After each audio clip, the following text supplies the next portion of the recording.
High साथीहरू, हेर्नु मैले हिजो मसरुमको चटनी बनाएको। हिजो म अर्डर गरेको थिएँ नि बक्कलदेखि, अनि मसरुम डल्ले खुर्सानी मसरुमको चटनी बनाएको।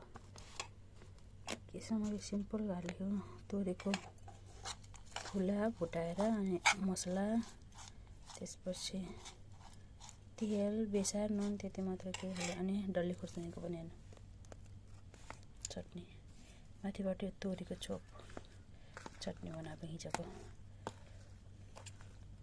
हिजोको अर्डर गरेको मसरुम र डल्ले खुर्सानी, आज चटनी चाहिँ भ्याएन, त्यही भएर बिहान उठेर बनाएको। ड्युटीमा जानुपर्छ एकछिनमा, त्यही भएर बिहान उठेको। हेर्नु न कस्तो छ साथीहरू, मन पर्यो भने लाइक सेयर गर्नु ल।